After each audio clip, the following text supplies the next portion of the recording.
If you look at the trend estimates for emissions from the greenhouse gas inventory, which is a government document, they are the highest ever. So in 2019, they were the highest ever. And so our emissions, if you take out that land use change in forestry, continue to go up. So to actually achieve that goal of meeting our Paris Agreement commitments, but without those carryover credits, would necessarily mean turning that around. So instead of increasing, we'd have to go to a decrease. And at the moment, I don't see any policies that take us there. Yeah, and so what policies could take us there? The Prime Minister keeps mentioning when he's kind of asked about this, he mentions technology and initiatives through the Emissions Reduction Fund. Yeah, so the Emissions Reduction Fund will continue to need injections of public money for that to be effective. And also what we've seen with these fires is a significant question about the stability of those carbon sinks which are supported by the Emissions Reduction Fund. Obviously, if you've got a forest-based element there and that forest burns down, then you've done your carbon sink, at least for the interim. So we do need to be pretty aware of the limitations of the existing policy set that's in place. I would have thought that it actually required a whole series of new policies in addition to what we've got at the moment. And because of the positioning of the government over many years now, essentially the policy cupboard is pretty bare. There's relative, they've dismissed or rejected many different policy options, and so the options that remain are not necessarily the first cut options. They're not even probably the second cut options. They're probably the third level ones or fourth level ones. Okay, so what would this suite of new policies need to include if Australia is going to have any chance of meeting those 2030 targets without relying on the carryover credits?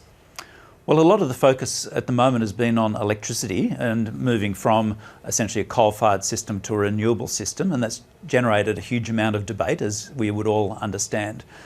But the thing that isn't generally recognised is that electricity is only about 30% of our emissions profile, and 70% sits outside the direct electricity sector. So it sits with industry and agriculture and transport and fugitive emissions from mining and things like that.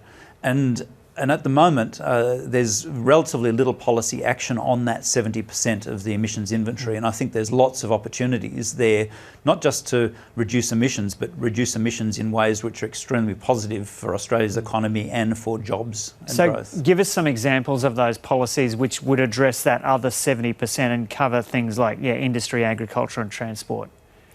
Yeah, well, transport's a pretty obvious one. A lot of countries have started to put in place policies that encourage uptake of electric vehicles. If we go, like we have in the ACT, to 100% renewable electricity, then if you've got an electric vehicle, you're essentially driving without an emissions profile. We can do that much more broadly across Australia, presuming that we actually move to a renewable energy electricity system.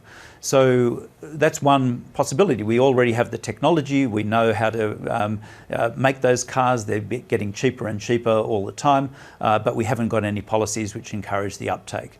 Similarly, if you look at various industries, there's lots of options to reduce energy consumption within those industries and policy settings which encourage that uptake. Similarly, in agriculture, can you give us an example of that?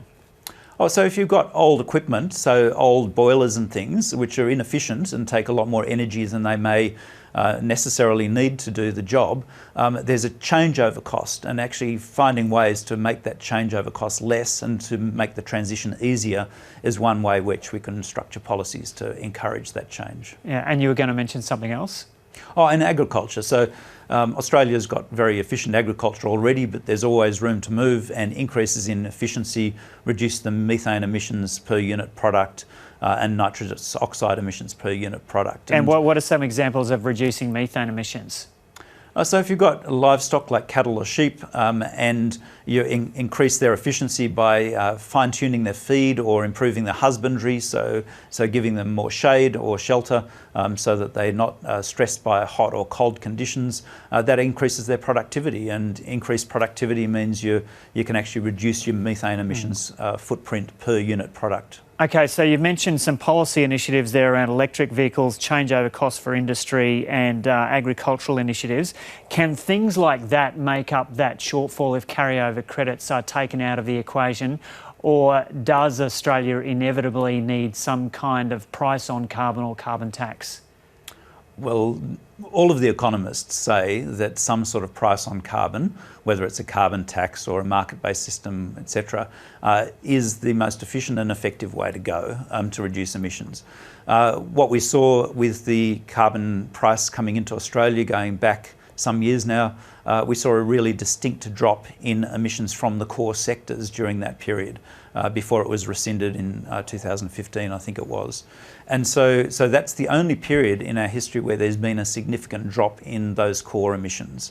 And so the empirical evidence is that in Australia, a price on carbon actually does reduce emissions.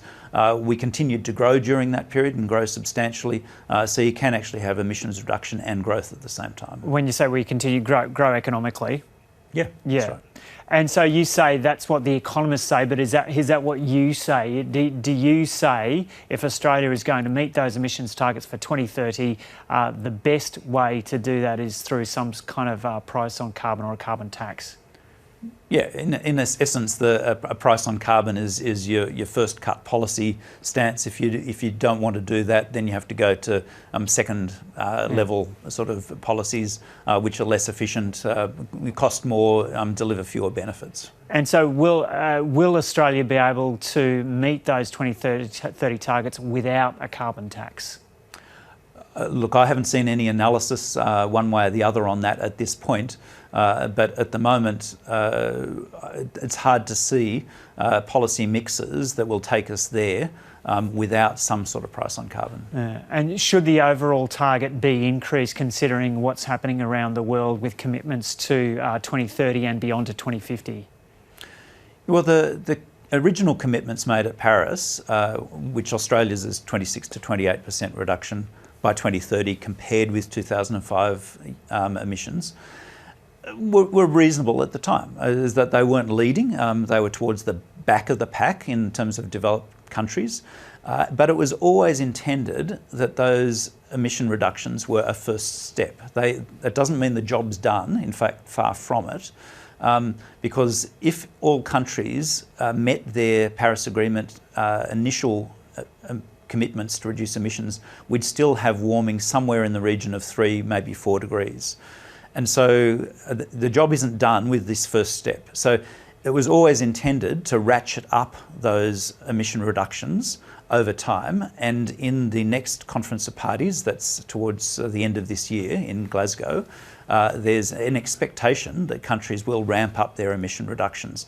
So at that point, eyes of the world will be on Australia to increase the ambition of our emission reduction targets post-2030. And to what extent do you believe it should be increased?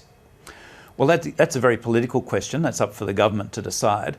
But looking at the amazing and huge and terrible cost that's been imposed on Australia over the last several months, with heat stress, fires and smoke, damage to the coral reef, etc., reductions in productivity in agriculture, and the list just goes on and on. It's very clear that climate change is costing Australia dearly right now, and it will cost us more and more over the years to come. And that was laid out in the Garneau report and IPCC reports and many reports over probably a couple of decades now. And so we know that the costs of climate change are really high. But the alternative is what's the cost of emission reductions? And increasingly, the cost of emission reductions is actually not a cost, it's actually often a benefit. We actually end up on the black side of the ledger if we go down sensible transition pathways. So the concept of it'll be costly to manage climate change is probably actually not the way things are panning out. In fact, doing nothing will cost us dearly is the clear signal from the research that's being done. And so the big hurdle politically has been getting over this discussion around how much is a carbon tax going to cost you, hit you in the hip pocket when you get your electricity bill? You're obviously keen on substantial and legitimate work being done to achieve those targets. It seems that the most efficient way to get there is through a carbon tax. How do you propose the government, you get politicians to accept that as a path forward? Because it's very clear that Scott Morrison is not going to do that. Look, again, that's a political question, not a science question.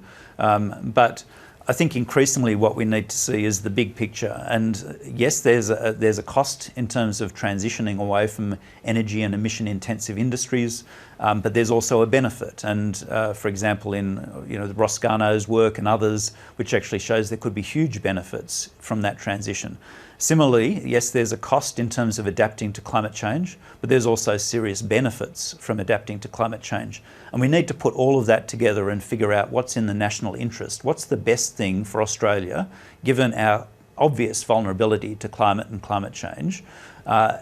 So what's the best thing that we can do, and how do we plot out a course for the future which makes us a leader in terms of climate change, brings other countries along, and gets our own house in order so that we actually have new opportunities and significant benefits from dealing with climate change in a very rational and transparent way, rather than seeing this as just a cost issue.